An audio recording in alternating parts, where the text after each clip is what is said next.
Dun, dun, dun, Dun, dun, dun, dun, dun, dun. dun. Hello, everyone. Hi, welcome back. Welcome back to episode 3. If you cannot see this right now, I would just like to describe what Brett looks like. He is wearing a lederhosen with a matching hat. He's giving very much Pinocchio. And we both did the backgrounds without even communicating. And you did right inside the toy shop. I wanted to be right in there, right where where everything's going Where everything on. is I feel happening. like I was looking at some of these kind of cuckoo clocks and little wooden carvings that Geppetto was making. I was like, I belong there. I belong there. I look like I could be one of his little creations. You actually totally could. I 100%. I might get reincarnated as a little German wooden chopping. Yeah. I mean, mad at that. Maybe you could even. Do you remember the spanking clock? Oh yeah, I really wanted to touch on that. Which really just takes us into the fact that, today's a big one. Pinocchio. Today's a big one, y'all. I mean, an iconic Disney character, but when I was talking to you and other people about how our next episode, it's going to be Pinocchio, and about 99.9% of the people, actually 100% of the people said, I've never seen that fucking film. Really? Never seen that movie. Have you seen it before? No. Okay, me neither. Yeah, it's one of those films where it's like, it's iconic, and then, I mean, you could maybe name like one plot point, but this watch through, I was caught off guard in multiple instances. It's maybe one of the most fever dream ass films I've ever watched in my life. Not at all how I thought it would go. No. I'm so excited to dive in. There's so much to touch on. I think as I was watching this, there were moments where out loud I said, like, without my own consent, my body just reacted, and I was like, no! Oh God, no! Like, and it really is. There is a dark underbelly to this film. There's lots of happiness going around. There's a little boy jumping around. There's cuckoo clocks. Little cute animals. But it's this dark story that you're like, why is this? Maybe we didn't need to make changes to the script. I get we're trying to steer clear to the storyline, the fairy tale, whatever. Do we need to? I don't know. This was a dark. It gave very much like German fairy tale. Yeah, it did. And aren't a lot of these based on like the Grimm fairy tales, which are actually supposed to be very dark and twisted? Yeah. This one I feel like wasn't as much removed from that, like you said. Like it was scary. It was scary. Very, very much. And shit, I guess we should just start from the fucking beginning. Let's raw dog this. Okay. Well, it starts like every film. Any other Disney film with a but. This time, though, you're kind of eased in with some foreplay of Jiminy Cricket singing. You don't know it's him at first, but you hear this beautiful voice of when you wish he's got a star. A gorgeous tenor voice. I wrote the cricket with the pipes. Sounded the cricket amazing. With the pipes. And you kind of zoom and you're like, oh my God, it's Jiminy Cricket. And he's this sitting song, on the book. So famous too. Iconic song. From Pinocchio. This is like the Disney theme song in a way. It is like at Disney World and shit. They play it at the fireworks every fucking time. You can't escape this song. Yeah. So we're welcomed with that and Jiminy Cricket singing, and he basically opens the book and he's like, I want to tell you the story about a time I realized like wishing on a star makes dreams come true. And we're transported to many years ago, according to Jiminy Cricket. And we're in this little German town. And Jiminy's talking about how he was walking around the streets one day and saw the lights were on in this one house and thought, let me break and enter. Again, back with the breaking and entering. Just like Snow White, he goes, as soon as I saw there was no one about, well, I made myself at home. I was like, home invasions. Can we circle back to that Jiminy Cricket impression? That was good. No, it wasn't, Dawn. I mean, that was really good. It'll never beat your Gus Gus. Your Gus Gus is unmatched. Well, no, please, please. I mean, I think like they do have the voice acting in all these films is very good. I mean, I it's totally agree. iconic, but regardless, Jiminy gets into this house and Comes he's right kind in. of just walks right in. Granted, he is a bug, so he kind of has those rights. Right. Now you make an excellent point. Yeah. He kind of is allowed in a way. And he's kind of observing all of these, wooden things that Geppetto has made borderline disturbing, but like whatever. You're right. In Japan, he notices a little wooden boy, and it's Pinocchio, who is currently not alive. No, currently just a puppet, which was terrifying. All of this, I wrote as a note, this house is truly fucking terrifying. It's giving serial killer, is what I wrote. I know that's a strong feeling. I'm a big horror movie person, and this was just like, this could have been the start of Annabeth, that movie where the doll comes to life, Yes. And the other moment that really took me aback already, we're only like 5 minutes in, is Jiminy's like, as I stood there warming myself, and he is literally rubbing his ass. There were a lot, the theme of touching butts came up a lot, I noticed. A lot of ass rubbing and slapping. Yes. Yes. It's like, whoever wrote this loved ass. Oh, loved it. Yeah. There's a lot of ass. There's a lot of ass coated shit. Even the fucking fish that we meet later, like she's got a lump where her ass is. Like, Girl. why does everything have to have an ass? Yeah, everything was kind of sexualized. Even the fish was like the flirty fish. Yeah. Well, kissing everyone on the mouth. I was like, yeah, she was obsessed with it because Jiminy's looking at all the shit, and then Geppetto comes down. He's like, "Let me finish this little boy puppet," and he paints a mouth on it. And we're also introduced simultaneously to Figaro, his little cat. Loved Figaro. I did love Figaro. My favorite character. Yeah, and did you know that's actually Walt Disney's favorite character? No way. Yeah. How do you know that? I looked it up.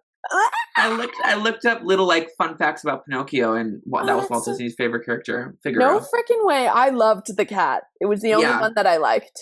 He was a good cat, and then also Cleo, the little goldfish, the like flirty, femme-coated fish. Why were her lashes so long? She was long lashes, and she would like kind of flirt with people, and then she'd do this move where she would like spin in a circle and put her hind tail in front of her face like a fan, and like she would get like all flirty with it. And I'm like, why are they trying to make this fish look fuckable? I don't know. They sexualize the fish. What intern pitched that idea? Like, we're missing sex appeal in this film. Max, the intern's like, I've got it. Let's make the fish sexy as fuck. Yeah. And a bunch of people were like, you know what? Yep. I'm into him the next director of our film. Yeah. Yeah. But Geppetto, paints the mouth on Pinocchio and just starts dancing around with Pinocchio, kind of scaring the cat, kind of flirting with Cleo. This brings me to like, I wrote at the very end of my notes, I was like, is Geppetto okay? Like, no. I started to wonder, is all this in his head? Because he's kissing his fish on the mouth, he's dancing with his puppet, he's talking to his cat. I just, these are not signs of a well man. And maybe this was a magical town and everything was alive, but sometimes I just wasn't sure. Point blank, I don't know many things for a fact, but I know one thing is that Geppetto is not okay. Geppetto is not well. Look at his house. Look at his house right behind you. Like, look, he has so much. Is he selling them? He's just hoarding them. Where are they going? Making them and hoarding them. Yeah. And while this dance scene is going on, the clock strikes 12 apparently, and all the cuckoo clocks go off, and we are just bombarded with a plethora of Geppetto's cuckoo clocks going off, and they start pretty tame. It starts with like a bee leaving out of a hive and like buzzing. Cute. And like what else? I wrote them down. Birds hatching, whatever. And then it kind of gets a little dark with a guy trying to chop off a turkey's neck. Oh, I missed that one. Yes, it's like a turkey sticking its neck out, and the guy's like trying to chop it. And then we get to a guy shooting at a bird in a tree. And then it kind of ends with the grand finale of a mom slapping her child's ass to the beat. To the beat. Yeah. Like they got that rhythm to it. And we kind of end on that. We get no kind of clarity on why that one was created or as inspiration. It may be a hint to Geppetto's childhood trauma. Totally. Maybe he's working. I was thinking that maybe he's working through the trauma, through the clocks. Through his art, through his medium. Totally. What really got me was at the end of this scene where the clocks have been cuckooing for fucking 20 seconds, whatever. He goes, I wonder what time it is. I was like, oh no.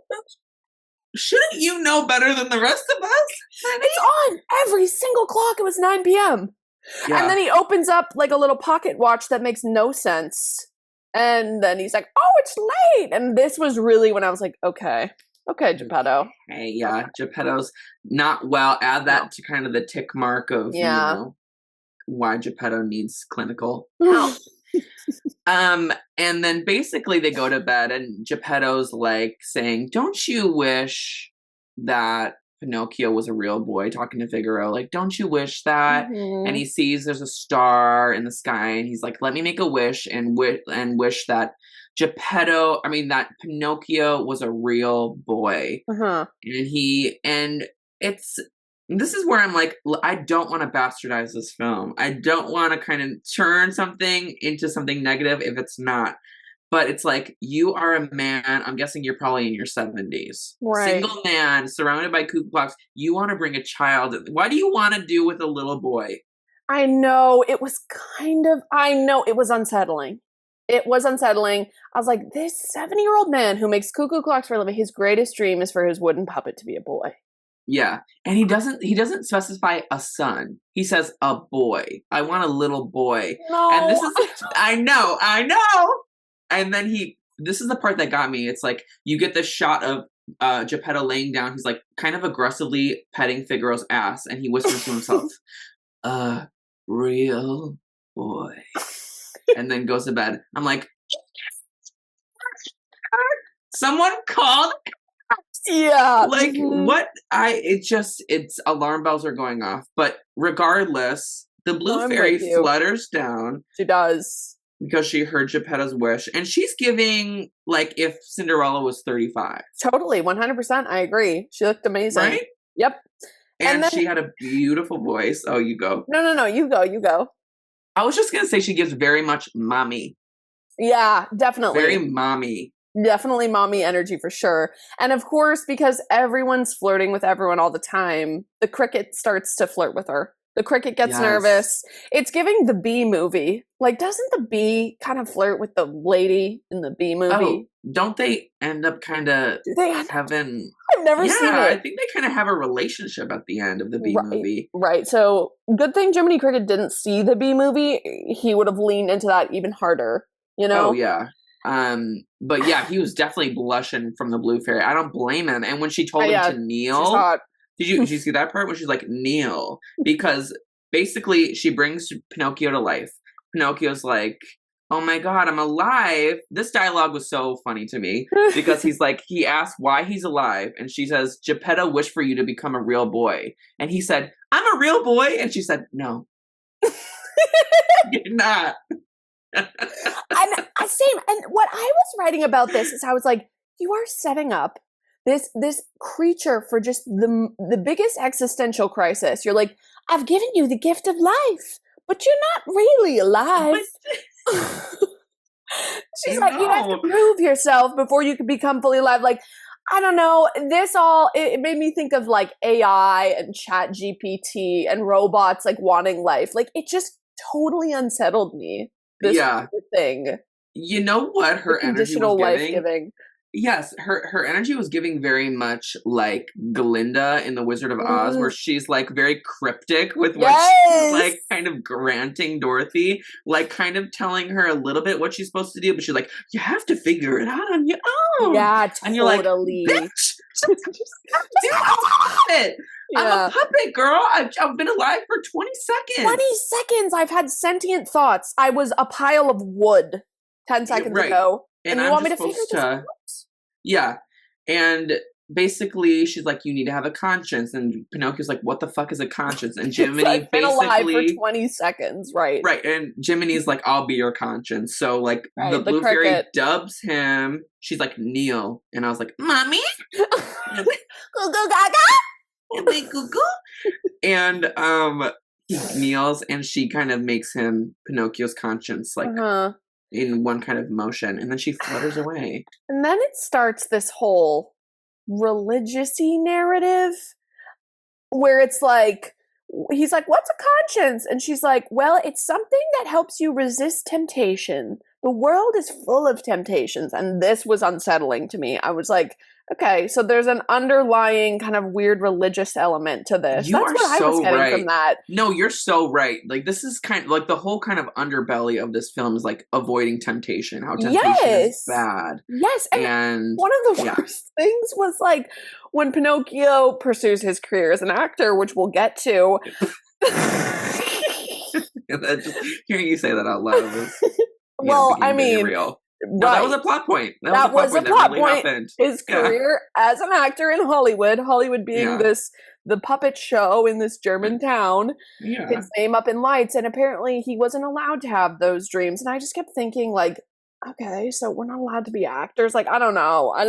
I was like, okay. Yeah, no, that's very true. Yeah, like being an actor is like they were like, go to school and become smart. Don't be an idiot and go become an actor. I'm like, what about all the voice actors that made this come together? Like, I was like, this? God, you are so true. That is so true. God, ew, that just gave me a bad taste in my mouth.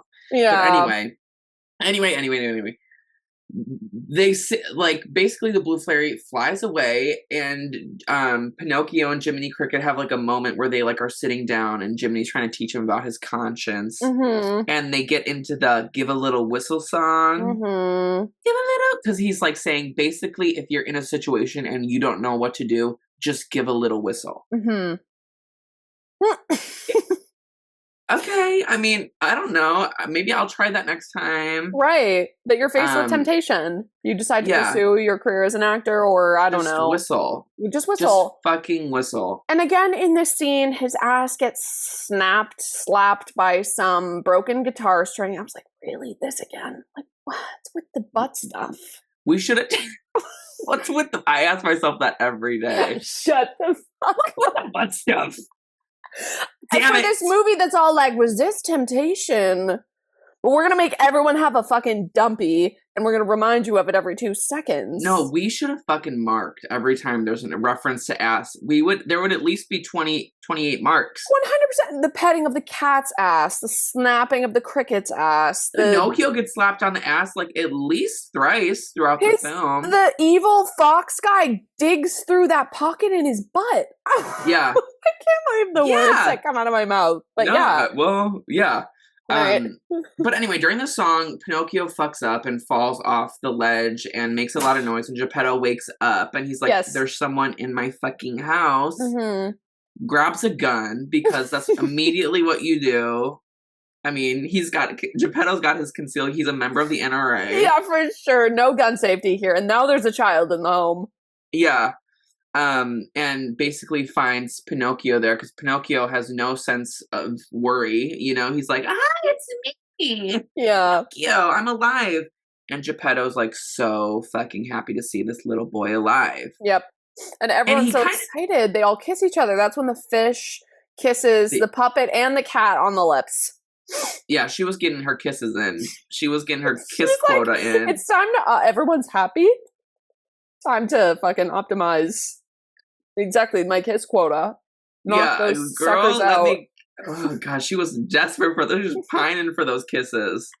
And also Geppetto like sees Pinocchio awake, and he's like freaking out. He's like, how is this possible? How did this happen? Right. And Pinocchio says like, the blue fairy brought me to life, and he's like immediately like, oh, okay. Yeah, he goes, right, for sure, that tracks. Like they're cool like that, like him and the blue fairy, like, okay. I mean, again, adding that to the kind of the list of Geppetto is not okay. Right. just not. And, whatever. But they all kind of have a little dance routine, I believe. Mm-hmm. And then Pinocchio lights his finger on fire. And Geppetto's like, yeah. it's time for bed. Time for bed. And then the fish just kind of gets fucked over because his finger's on fire and they put it in the fish bowl. Her whole water becomes black and everyone's like, oh yeah. We had to save the puppet. She fully needs like a tracheotomy. She's breathing in like toxic methane water because that's everything she is that fucking water, and you just made it toxic, and then you just left it. Yeah, because doesn't she float up to the top of the water and to she's breathe? Yes. And everyone just moves on. They're like, okay, good luck, Cleo. Fish. I actually love that fish though. She may be my favorite character. I got a kick out of her. She was hot, and why? For what? She was hot. She was, and like I think she was the first kind of maybe fish in a film that like was hot, but like we kind of continue that lineage to Shark Tale, and we've had a history of kind of hot fishes. No, you're so right. I actually saw a TikTok about this the other day, and it was like, have you ever noticed that if you say the hot fish in Shark Tale, everyone knows who you're talking about? It's the woman fish with the long. Right. And then if you say the hot fish in Finding Nemo, who do you think of? I forgot his name, but the guy with the scar. Yes, Gil. Gil, yeah. And the fact we all know that is so concerning. So you're so right. Maybe this was the start of hot fishes in film, Which I'm curious about, because if you see a fish in real life, like famously, they're kind of gross. I'm like, why are we like not? But like, you know what I'm saying? Like you see a lion in real life and you're like, no, this is like taking a turn. But you're like, I could see someone animating that into a sexy humanoid.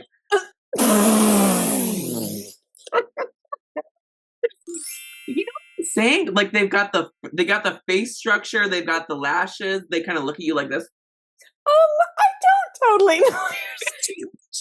Crush on that lion from Lion King 2. I don't know what you're talking about. I've never publicly spoken about my crush on Kovu from the Lion King 2. Exactly. Kovu. With his emo bang. He's so hot. I thought this was a safe space. No, it is a safe space. I just wanted to make you feel that. Wolves too. I could see someone making, or the lion from Spirit or whatever. The horse from Spirit. I mean, girl. Lion. Sorry, I'm back on the lions. I know you have a lion kink, but Spirit's even worse. And I also thought Spirit was hot, but it's even worse because I went back to watch the movie recently. Completely nonverbal, just makes horse noises, and I was like, wait, what? He has like. Bryan Adams narrates his inner dialogue, so there is like a character there, but like he never speaks. He just like whinnies and nickers, and I was like, okay, so. Well, he may not have been speaking, but he was definitely whispering to my bussy. I'm glad you agree. No, he was hot. He was hot. Anyway, okay, great. Where were we? Oh yeah, they all go to bed. And they wake up the next morning, and Pinocchio's like sees all the kids outside in the schoolyard, and he's like, "Oh, I have to be going to school." And Geppetto's like, "Oh yeah, go to school." And he's like, "Here's an apple. Give it to your teacher." Mm-hmm. And then he also says this: "Turn around and let me look at you." Yeah, I saw that too. Add it. I said, add that one to the list. And then kind of sends Pinocchio on his way. Did you also notice that Geppetto was like, yes, you're going to go to school with other girls and boys. And Pinocchio goes, with other boys? With real boys? Yeah. No comment on the girls. So I was like, Yeah. Okay, well, he's got his priorities. No, and good for him. I'm scared for him being around Geppetto. Like, I just don't feel safe. Oh, I know. It's just like very male-heavy environment. Like, it would probably do him so good to meet some girls. So they would be like, I'm sorry, who's your dad? Yeah, right. You're living with what? Yeah. Clocks? You've been kissing a fish? Yeah. Against your will? Like he needed some girlfriends for sure to be like, oh, honey, why don't you stay at my house tonight? We're going to figure this out. We're going to get Mom, you. he's been staying with Geppetto. The mom's like, oh, God. Oh, my God, get in. Yeah, don't worry. She's like looking every way. She's like, oh, my God, sweetie. She's crying. Geppetto? Oh. Yeah. Right. But, yeah, so Pinocchio goes to school, and like we kind of cut to the town, and we see a humanoid fox walking around. Yeah, we're back to the And sexy animals, I guess. yeah, which I'm so confused by this fox. Me too. But he's like a human fox that is walking around. No one questions it. No, I was suddenly like, oh, so the animals can. Okay, I was confused by the world. You know. Yeah, I know. I always am with these because like in these Disney movies, like the animals are either like nonverbal, but like the main character can hear them. Yes. Or they are talking, like we hear them talking, but no one else hears them talking except the main character. Or now this one, they're fully living among us like it's Zootopia. Yes, this was giving Zootopia. And they also talk, like everyone's talking to them and no one questions it. But yeah, it's Honest John and his little cat sidekick who I never got the name of. And again, this is another dopey coded character a little bit. I thought of you. Yeah. Yep. Non-verbal, just kind of not very there smart. for comic relief. Yeah. Not very smart, but lovable and endearing. Yeah. And they basically see Pinocchio walking around in his little 2-inch inseam shorts, and they're like, "Oh, let me wait a damn minute. Like, we should sell this little boy to Stromboli, who's like the leader of the circus." And just that sentence that you said, we should sell this little boy to the circus. Yeah. That's the big first, like, inciting incident. I guess him becoming sentient is the first. And then the first villain is introduced, and that's the plot. Yeah. And they're like, we should just make a pretty penny and sell him to Stromboli. So they confront Pinocchio, and they convince him to not go to school and join the circus to pursue a life of fame. And this is like this is Honest John's pitch to Pinocchio, word for word. He said, "With that personality, that profile, that physique, slaps his ass with his cane." And he's like, "You have no choice but to join the circus."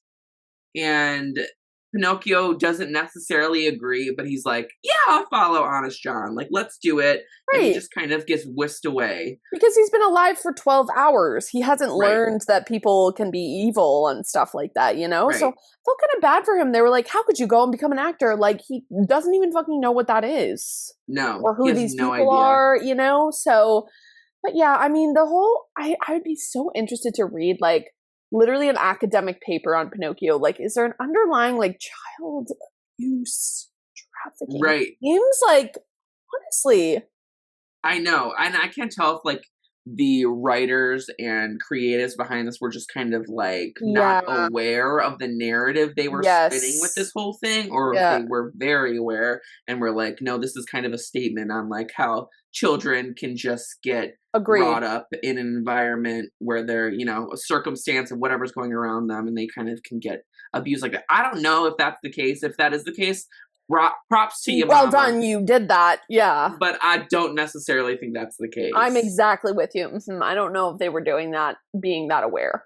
No, I don't think so either, because there's so much just like there's so much other aspects of this film that are so not self-aware that you're like, I agree. I don't think they were trying to make a point with all of this. I think they were just like, yeah, we'll put this little boy in little shorts and let him live with a old man, and no one's gonna question that at all. And, right. Yeah.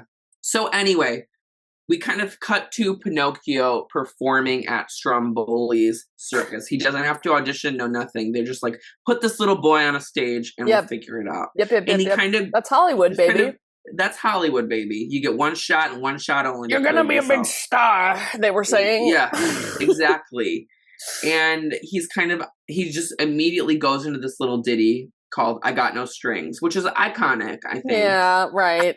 Strings told me back. It's very Annie coded. It's kind of. It is Annie coded. It is. Yeah. And at first he kind of trips down the stairs, but like the shit. audience, they live for the physical gag. But right before that, Stromboli is about to beat him. Yeah. He's like, I was like, was the man Italian? Is Stromboli Italian? Yeah. Okay. like I didn't think it was possible to make a racist depiction of Italian people. He's like, pasta pepperoni. They figured it out. I literally had to Google, like, racist stereotypes for Italian people, and they checked every box. It was like greedy, like like obsessed with food, like they nicked. I was like, wow, they did their research on how to offend Italian people. But that was Stromboli, Uh-huh. just this kind of circus ringleader Yep. who was just out for money and Yep. doesn't care how he gets it, Nope. just wants to get it and, eat salami and cheese with a knife. And yeah. But anyway, Pinocchio's performing this song, I Got No Strings, and the crowd's kind of eating it up. And then they kind of bring in people to duet with him. Do you Oh know this yeah. part? You know what I'm getting into? They bring down a little German milkmaid, and What did she say? Did she say something I wrote shocking? it down. Okay, I wrote it down. I couldn't fully understand what they were saying. I had to rewind it multiple times, but she says, "You got no strings, your arms are free to love me by the Zuiderzee, which is the sea, to love me."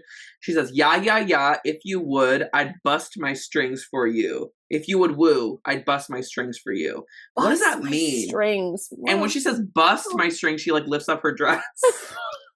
Did you notice what are we doing? Why are we sexualizing this little boy, this child? I mean, he's got to be 7, 8. Yeah. Yeah. Well, and it's like there's also this thing that I think people are getting a grip on it now, but I feel like in our society, it's not as much of a faux pas to put a little boy in a sexual situation. I totally agree. Because even with when you hear these terrible stories of teachers having affairs with their male students, you hear them being like, "Oh, this was probably a dream come true for the boy." 100%. He probably wanted it. And it's that's still not appropriate. No. That's still very much gross. And not to get political, but to kind of get a little political. I mean, people are this whole don't say gay bill in Florida and all this shit. They're like, we don't want to put that on our kids. What have you been putting on your kids for years? They sexualize children all the time. Like when you meet a little kid, you sometimes hear weird old people be like, "You're going to be such a heartbreaker when you grow up." Like, this child also just got consciousness. Relax, This little ladies, man. Yeah.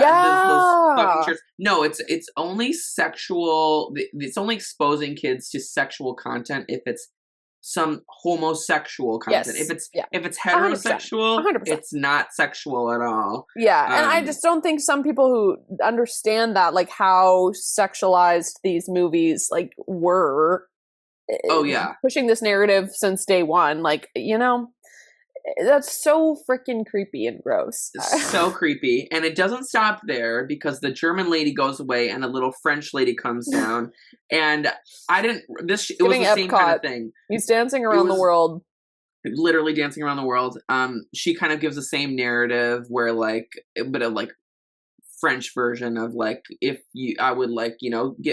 would bust out of my strings for you if you would love me, yada yada yada. And then the French ladies are kind of kicking up with their skirts, and it's just very bizarre. Looks scared while all this is happening. He doesn't really look into it. He's kind of getting bumped around by these women puppets and sort of freaking out. He was terrified. Yeah. Meanwhile, Jiminy is kind of watching it. He was kind of gawking at the French girls. Jiminy was kind of into it. Jiminy is horny. The horniest cricket of all time. Horniest cricket of all time. And he's also having... what were we going to... I was just going to say, by the way, Jiminy is just kind of following wherever. By the way. We even mentioned that, but Jiminy's just kind of low-key following, says a little quips here and there. Yeah. But isn't that big of a plot for being his conscience? He's not contributing much. No, he's just, remember, because he has a thought. He's like, should I go get his dad? When he decides to become an actor, and he's like, no, I don't want to be a snitch. But maybe I'll go watch his show. And at first he is like, oh, well, you fell. That was bound to happen. And then by the second part, he's like, actually, he's kind of good. Maybe he has a career. The silver screen is for him. Yeah. Starts to kind of be like, okay, I guess he doesn't need me. Yeah, after the performance ends, they're all throwing coins at Pinocchio, and Jiminy takes it personally. He's like, well, I guess he doesn't need me anymore. I guess I'll just... he says, what does an actor want with a conscience anyway? Yeah. The slander. Damn. Holy shit. Well, But yeah, we kind of just like Jiminy just kind of leaves Yeah. and like whatever. He's like, hey, he's safe with Stromboli. Right. Right. Literally not even 24 hours after the Blue Fairy was like, I'm giving you this honor and this task to watch over this little boy and make sure he doesn't make any missteps. And Jiminy's like, I think he's kind of aged enough where he doesn't. He seems good. He seems fine. Yeah. And so we kind of cut to later that evening. Pinocchio is sitting with Stromboli. He's counting all of his coins. And Pinocchio's like, well, this was really fun. I'm going to go home to my dad. And, I'll see you tomorrow. And Stromboli's like, oh, no. You're my Pascal. And then he throws Pinocchio in a cage. Locks it, and says, you're staying here with me. Yep. Yeah. And this is not the only time children are in cages in this movie. No, not at all. We haven't even scratched the surface on how bad it gets with children. And he also says, basically, he goes, and when you grow up, and then pulls out a huge ass knife. He's like, you and my good firewood. I was like, yeah. I just wet myself. I'm terrified of this evil man. Yeah. Stromboli, it was a bad man. He was There's a bad lots guy. of bad men in this movie. It's all men, really. It really is all men. Except for the Blue Fairy and the fucking fish. And the slutty puppets. Yeah, and the slutty female puppets, of course. Like, what this representation. Woo! Okay, this was another win for women. But again, Jiminy... Oh... I was going to say, the fox and his counterpart have green eye, or the super scary man who takes them to Treasure. We're not there yet, but Pleasure Island also has green eyes. So again, our representation was there. I spoke to a friend who's a total Disney fanatic, and she said that apparently they used to give villains green eyes because it represented like jealousy and envy, and that was supposed to be like a bad trait. So that's why a lot of those, Good to know. Good to know. Right. I mean, damn. And they all do. They all do. And we're going to continue to see it. And everyone that's good has blue eyes. Oh, yeah. Right. Right. Yeah. Oh, God. Anyway. Basically, Jiminy sees the carriage kind of going away in the rain. It's kind of a haunting environment. He's like, you know what? Maybe I should wish Pinocchio good luck on his journey. On his career. So he goes in the little coach thing. What's it called? The little coach bus? Not a coach bus. Whatever he's being, a carriage. Carriage. And sees that Pinocchio's in a cage and is in fact not okay. Not okay. Yeah. And then how do they even get out? The fairy comes back. He tries to unlock it, it's not working, and then the fairy comes to help, and she starts asking like Pinocchio like what happened. And this is finally, I kept waiting for this. I was like, when do we get the nose situation? This is finally when it happens. She's kind of like, how did you end up here? And he keeps lying and the nose keeps growing. And I didn't know this. It turns into like a full ass tree. There becomes a nest and birds and like little flowers at the end. It's quite beautiful. Yes. And it's like becomes so big that he can't even bear it. And and she's like, or he asks the Blue Fairy, like, please get rid of this nose. Like, this is terrible. And please get me out of this situation. The Blue Fairy's just like, okay, sure, but this is the last time I'm helping you. Yeah. And ha-cha-cha, everything goes away. But I will say this about the nose. For being such an iconic part of Pinocchio's character, like when you think of Pinocchio, you think about the nose. That's the only part of the film where his nose grows. Or like there's any mention of it. Yeah. It's had to be like a 1 minute scene. I know. Yeah. I know. It was just very bizarre. But, priorities. They had other things to animate in this film, clearly, that were much more important. Everyone's ass. Everyone's ass. I also kept thinking about, I rewatched Shrek 2 the other day, and obviously iconic, but also Pinocchio is in that as a character. My favorite character in that film. Honestly, this makes complete sense based on what I'm about to say. The scene where it's like the Mission Impossible scene and they're going to save Handsome Shrek and Handsome Donkey, and they're like, tell a lie, say you're wearing ladies' underwear. And he's like, I'm wearing ladies' underwear. And then they discover it's a thong, and Gingy snaps in on his ass, and he goes, "It's a thong!"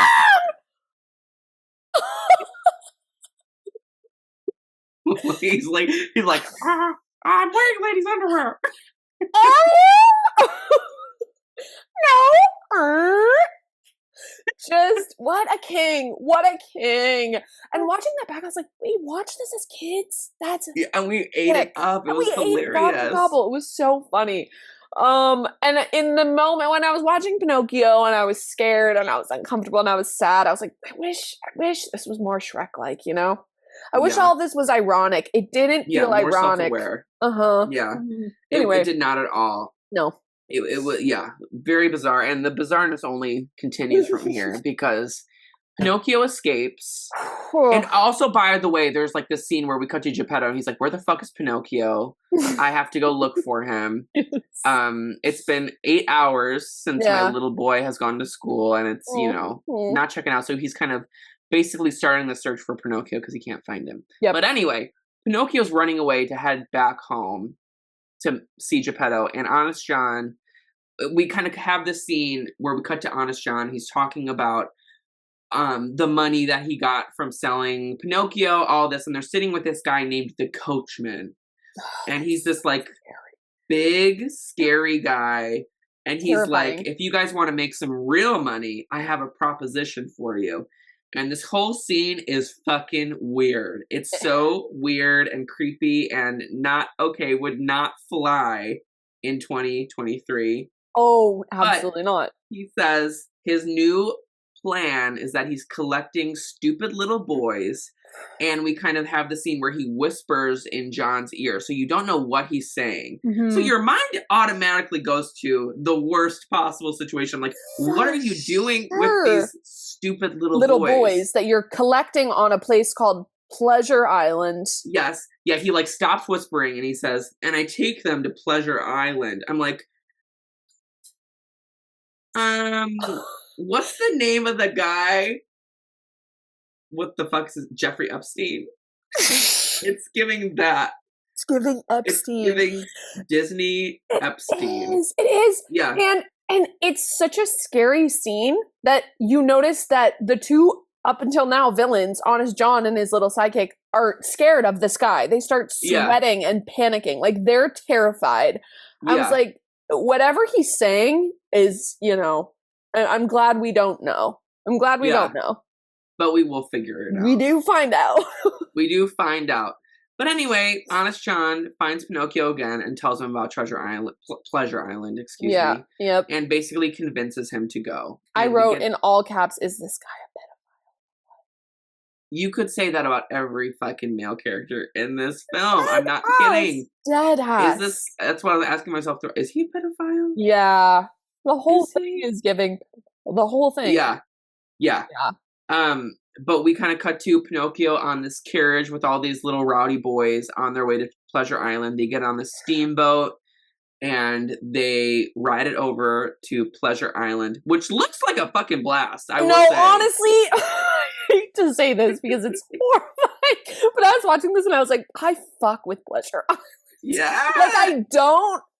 But at the same time, those rides looked amazing. One of the ones that, like, I feel like it tapped into, like, a sick inner beast of mine. It was like, destroy this model home. Yes. I was like, I want to throw bricks. I don't know what it was. It looked like so much fun. And I was like, immediately, like, me trying to rationalize everything. I'm like, who's sponsoring this? Like, where's the budget coming from? Like, what is the business model? What's the business model? Right. Because he goes, everything's free. Yeah. He must be making the money. Well, we know how he's making money now. And maybe he uses a portion of those profits to keep running the park. Which, like, and I don't want to negate the Pleasure Island, I'm glad it's there. Okay. I'm glad it's there. But like, if, I'm going to touch on it later when we learn about what actually happens to the boys. Okay.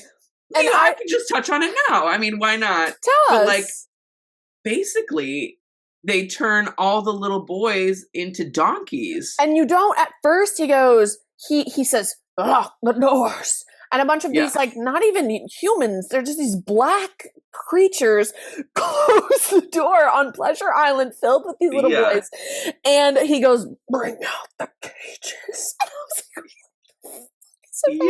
like, what is about to happen? I'm scared. Terrified. And all the little boys get turned into donkeys and shipped away and sold. And you have never done this ride in Disneyland, right? No. When you come here, I finally understood, because I've done the ride in Disney, and I'm like, what the fuck is this ride? But there's a scene where you go into this dark room, and everything's, like, lit up like this creepy carnival. And I was like, what the fuck is going on? Yeah, and there's, like, all these little sad little donkey robots that are like, nah! And I was like, oh, it's about a wooden puppet. It finally all connected for me. But the ride is as horrifying. It really does capture the energy of the movie, I would say. It's very bizarre, and you never get any. I thought at the end of the film it was gonna be like at the end of Little Mermaid when all like the sea urchins like turn back into their mermaid selves, where they can save the donkeys. No, you get no kind of resolution with like the coachman doesn't go to prison, he doesn't go on trial, like he literally, as far as we know, he's still out there doing this successfully to this day, running this business. And back to Pleasure Island, as what I was going to say, I was like, if you're such a bad person and you're just collecting these voices to turn them into donkeys, like, what's the whole purpose of the Pleasure Island? You're spending millions of dollars to run this amusement park. And I love how you were sitting there and you're like, you know what doesn't make sense about this? The business model. It's just the math isn't mathing. It wasn't. An efficient way to do it. And I'm glad is it like for these boys to kind of get a last hurrah before they're sold into donkeyhood, or like like what is it? Is like the sins that they commit in Pleasure Island turning them into the donkeys? Right. I don't know. I don't understand how that's all working. And I did wonder. Don't clarify it. No, they don't at all. I did wonder too. At first, I was like, they're gonna go back for the other kids, right? They don't. But I wondered, like, is this some weird punishment because they were bad boys who didn't? You know, like, again, it was giving, like, fire and brimstone vibes. Like, if you're a bad boy, you turned into a motherfucking donkey and no one's coming for you. No one's saving you. At that point, little Alexander had already written his fate because he wanted to go ride some free rides. I was like, this is a little harsh. Yeah, you know, this is a little intense. A jackass for his whole life. They were saying the word jackass throughout the whole thing. I feel like it was just to make some teachable moments so that kids or parents could take their kids home and be like, see what happens when you're a naughty little boy, you get turned into a donkey and sold into slavery. Yeah. Yeah. Like so intense, and like for what? Yeah. And we kind of whatever. But anyway, all these little boys are getting put in cages and sold to the donkey, whatever. And we kind of cut to Pinocchio and his new friend Lamplick, who's this kind of Sid from Toy Story. He is so Sid coded for sure. Yeah. Little boy who's kind of also a grown man because he has a grown man voice and like and he knows how to smoke. Yep. And it's very bizarre. And play pool. They're playing pool, smoking cigars, and drinking beer. They somehow are the last two to not have been taken and turned into donkeys. And Jiminy kind of enters the bar to find Pinocchio, and they're just kind of sitting there playing pool. And Pinocchio takes the biggest hit of a cigar. I hated that scene. I hated it too. I was like watching it like me too. Because he takes this fat drag of the cigar and just downs it all in one smoke and swallows the smoke. And his face turns green. Like it's like face like wells up and these tears fall out of his eyes, and he just immediately gets green in the face and gets high. He's so high, and we know he's high because we get some POV shots like from his eyes, and everything's blurry, and he's like stumbling. I'm like, what is? I wrote in all caps, I'm fucking terrified. Yeah. And then all of a sudden, like Lamplick just turns into a donkey, and it's a kind of freaky scene because Lamplick turns into a donkey. Yeah. He grows a tail, he grows some ears, and he starts kicking around, freaking out. Yeah. and turns into a donkey. And Pinocchio grows ears and a tail, but he Uh-huh. doesn't fully turn into the donkey.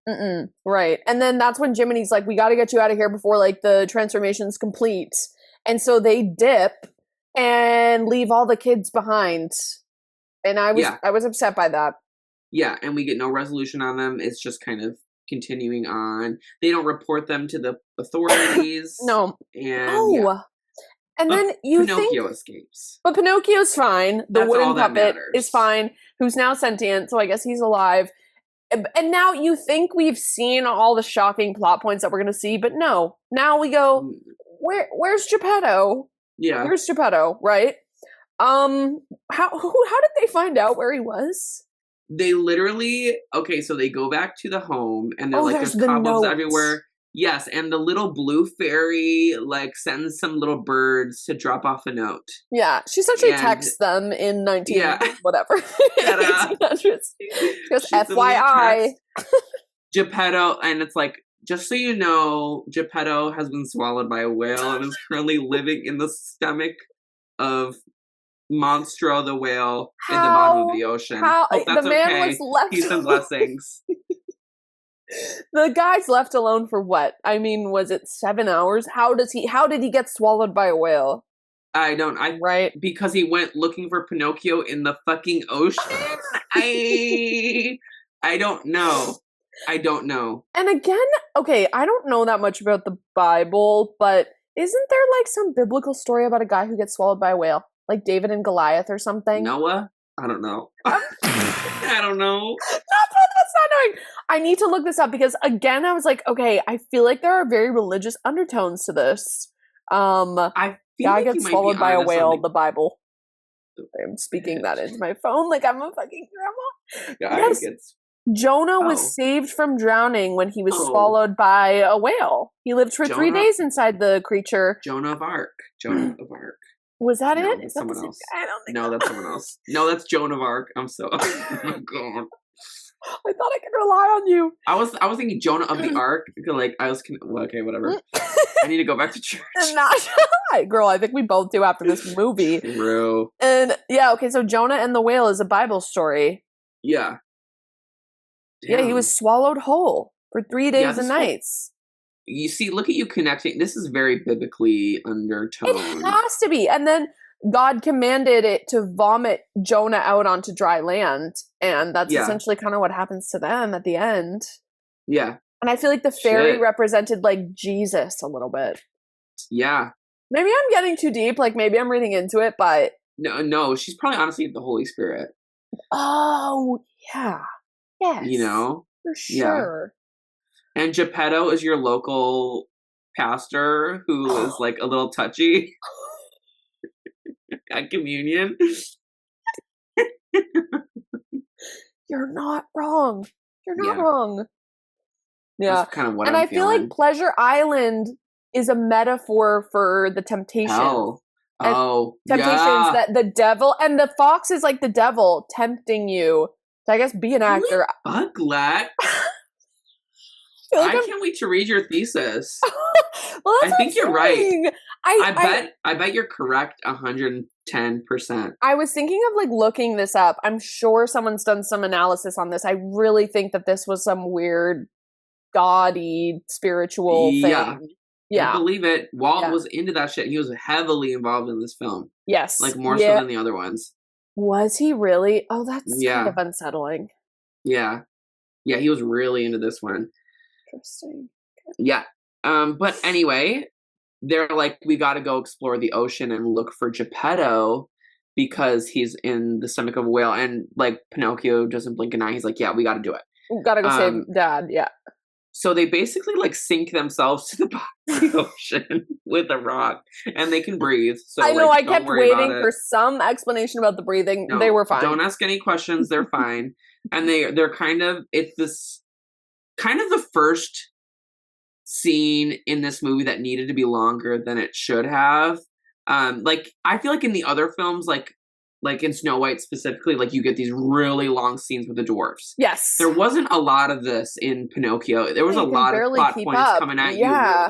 You can't, But Pinocchio's kind of trudging through the bottom of the ocean, and he's asking these fish if they've seen Monstro, and they just swim away. It's this gag that happens like 5 separate times. Yep. And you're like, okay, I get it. Like, they're looking for Monstro. And the thing is, they finally find Monstro, and Pinocchio tries to swim away. Do you see that? He's like swimming for his life. I'm like, I thought you wanted this. Yeah. Mm-hmm.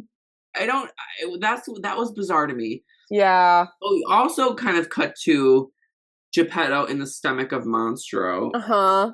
And he's with Figaro and Cleo, thank God, because I was worried that they just would be dead, and we never got any, But they are living in the stomach of the whale with Geppetto. This huge, gorgeous boat that Geppetto's built, by the way. Well, I thought maybe because they said that Monstro ate ships, and maybe this was like a half-eaten ship that they were living on, and then he built the raft. I don't know, though. Maybe he did. Oh. So that he is a wood maker, man. That's the thing. I mean, that's one thing about this film is that we do not get a lot of context about anything. No. So you could be right. I mean, I believe that 110%. Yeah. But they're hungry and fishing for food in Monstro's stomach because he hasn't eaten in a couple days. And they're like, well, we're going to starve or whatever. But luckily, Monstro gets hungry and starts eating a bunch of tuna, and Geppetto's having a fucking field day. He's like, it's Christmas for him. Excited, catching like, all these tunas. Figaro, keep the tunas like in the bin. Figaro was so cute when he was fishing with his little tail, and he reeled it up. He was the only person I liked. The only one. Yeah. Yeah. I really liked Cleo, and I'm gonna say it again. I'm a Cleo apologist. You know what? I liked Cleo too. She just sometimes I was like, stop trying to kiss everyone was the only thing. But maybe she's just happy. Right. To be honest, same. So who am I to judge? I mean, she's probably desperate, not me like getting into the lore of Cleo the fish. Do it. But like she's probably desperate for some attention, for some physical content. She's in that bowl all day. She's seeing people kind of interacting, dancing, and she's in her bowl. You're so right. You're so right. Anywho. I'm like gonna look for Cleo merch after this. I'm her number one fan.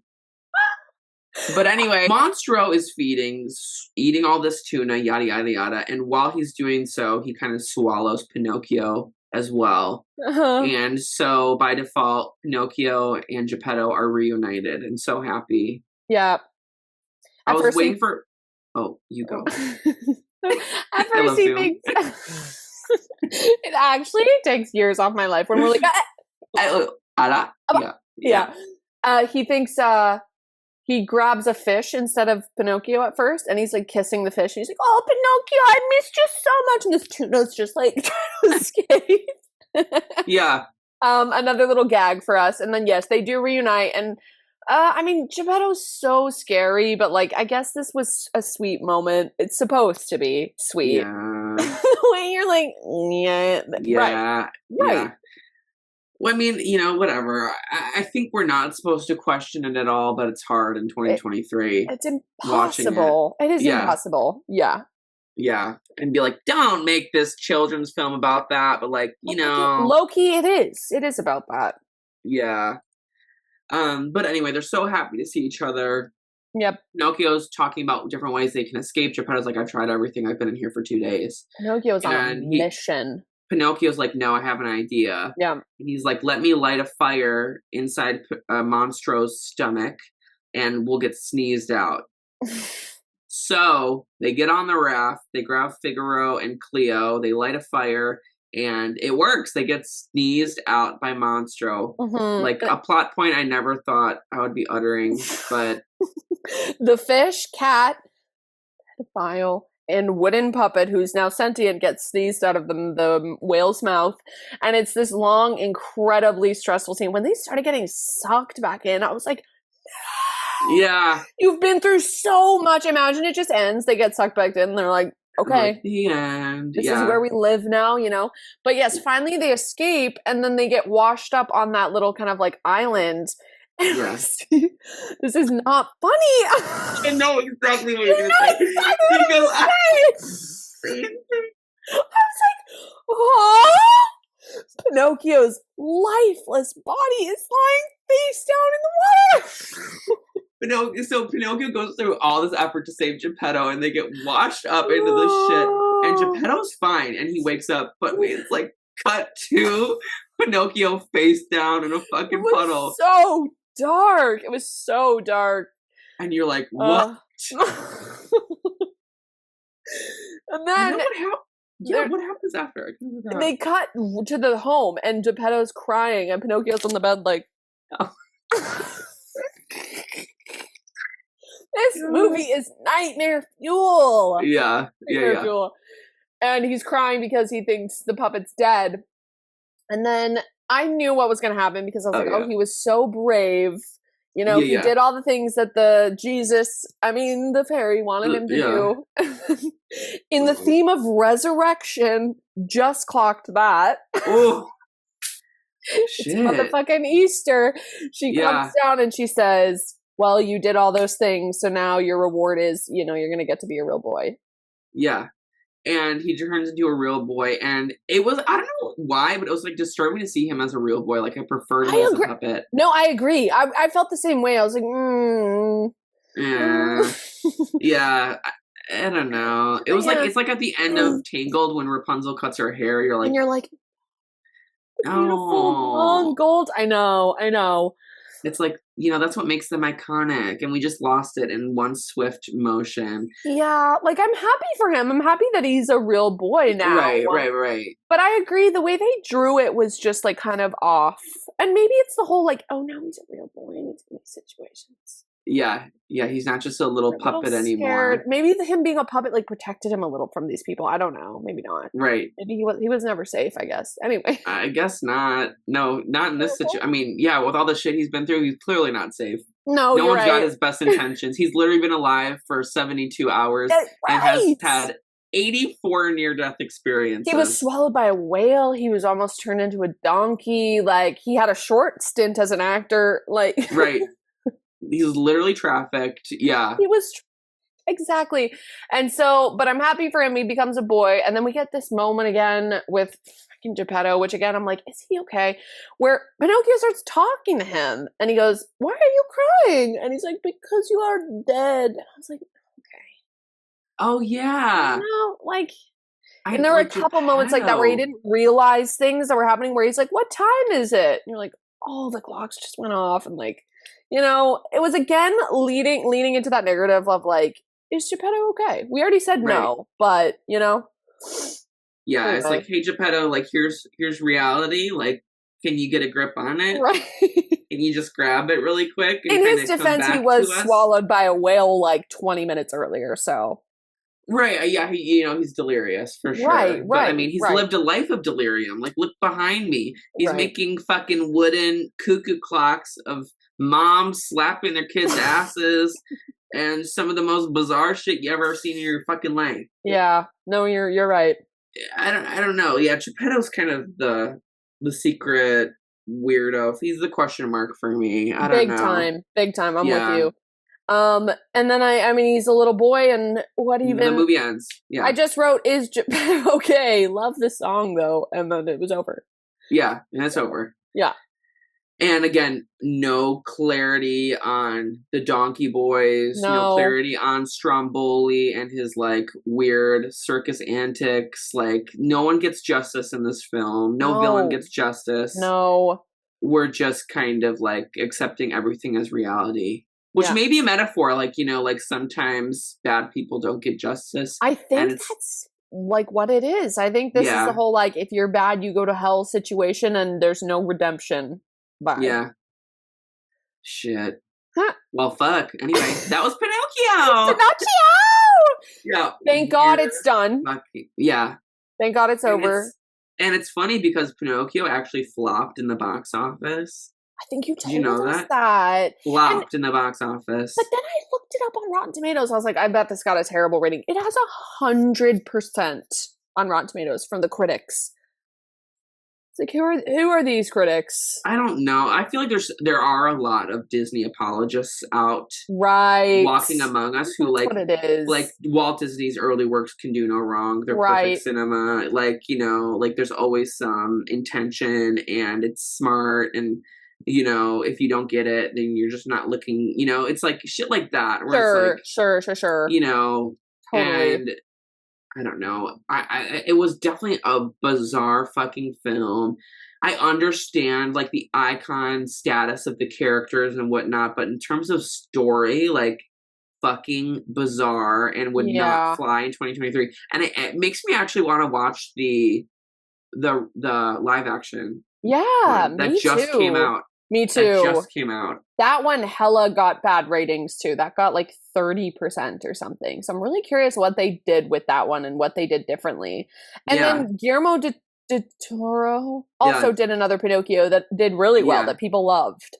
Yeah, and then see, I watched that one and I was like, this is boring. I couldn't make it through. I was like, Yeah. Something about a little boy puppet. It's like, I'm checked out. I know I right. could cast as a little boy puppet, but like, I don't want to, you know.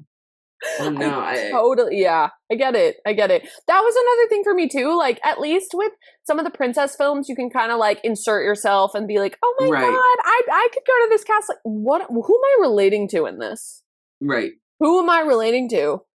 What character do I see myself as? Yeah, no one. Again, maybe the fish. The fish, Right. maybe. I can see you as a fish. Yeah. The fish. Just bizarre. And I don't know. If I had to rate it, I'd probably give it 4.5 or 5. Yeah. Cleos out of 10. I'm gonna give it 2 Figaros out of 10. I was not enjoying myself even a little. I was scared.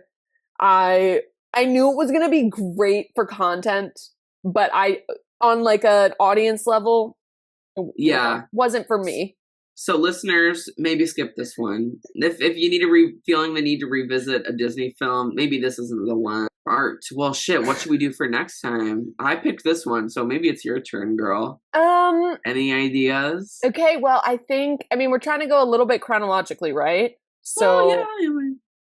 I guess like Sleeping Beauty is another one that's okay. Could be soon. I'm really excited to get into like Lion King, Little Mermaid. Little Mermaid is the one I'm itching to do, honestly. Also because the new live action is coming out and I'm so excited for that. That feels very poignant. So we could also do that one, but I don't know if that's too jumping ahead. I mean, it's up to, like I said, up to you. I'm open to whatever. Because I guess we could also do like Bambi. Oh, and Peter Pan. Like, I forgot about that fucker. And also Alice in Wonderland's an old one too. I think we have to knock those out first, right? And fucking 101 Dalmatian and Lady in the Tramp. Oh my god, there are so many. Girl, we got work to do. We've got work to do. But I'm hoping some of those are going to be a little more enjoyable. Yeah, I'm hoping so too. Yeah. Okay, well, Sleeping Beauty or Sleeping Beauty. Let's do Sleeping Beauty next. Let's do it. I don't remember much of that one at all. I just know that my sister used to call it I Know You. She used to call Sleeping Beauty I Know You. Because she has a song. I know. Yeah. That's so cute. And she'd be like, I Know You. I'm like, and I'd be like, she's Sleeping Beauty. You stupid. Yeah, my gay ass. Yeah. That's Sleeping Beauty, Princess Aurora. Listen, siblings need to put siblings in their place. That's all I'm saying. And I did. Maybe, yeah. As you should. No, as you should. Well, shit, I guess that's it. That's it. That's it. Thanks, everyone. I hope you're not as traumatized as we are. I hope you were just able to enjoy this and you don't have to watch the film. Don't worry. I hope so too. I mean, not, like I said, iconic film. Not gonna take that away. No. Iconic character, just, maybe we don't need to revisit it in 2023. Maybe we need to burn it. Let's leave that where it was. Let's burn it. Leave it as what it was. Yeah, I agree. Okay. Our noses start growing. Yeah. Anyway, bye y'all. Thanks, Love everybody. You. Bye. Bye.